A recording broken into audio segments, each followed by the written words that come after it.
And now, Storm Tracker weather with meteorologist Cesar Cornejo.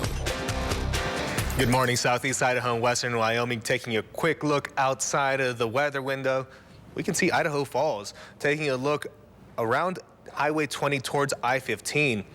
Look at that.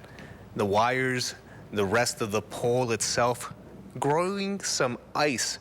You can see that the dendrites are actually sticking out some from where the pole is really occurring. And that's just to show how cold we really are.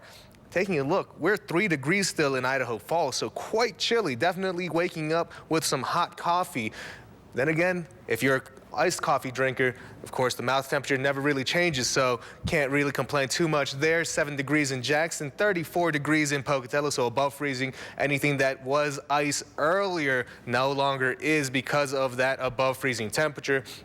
And taking a look at satellite and radar, we can see that the moisture is moving in. A small amount of cloud cover, thin cloud cover, is really starting to return, but this is part of a larger system. And once we zoom out, we can see that the moisture is really starting to move in. This will really mostly affect the eastern highlands and really the higher elevation areas. We can expect to see a few snowflakes, some rain a bit, really towards the valleys, but not much in accumulation. And we can also see that our temperatures will be very conducive to this. We will have temperatures around the freezing mark, not only in the upper Snake River Plain, but in western Wyoming, and jumping over to the central mountains, where we can see temperatures really ranging around the mid-30s. We can see 30 degrees in Leadore, 34 in Salmon. We'll see 32 degrees in Chalice. We'll also see a cool 32 in Stanley, but taking a look at Pocatello, 40 degrees. Not much in the way of accumulation if we do see any snow at all. For tonight, our temperatures will be once again into the cooler side.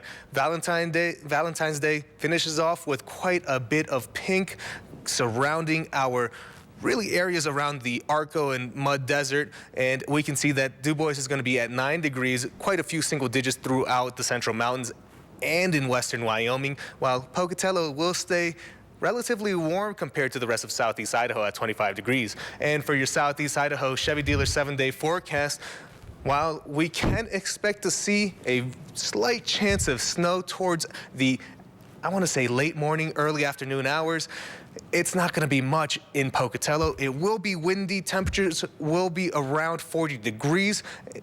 Once again, we'll have a very similar setup on Saturday, but even slighter chances of snow. Idaho Falls, there is that possibility of a wintry mix. Temperatures will stay around the freezing mark before we see a much cooler Saturday with the possibility of snow.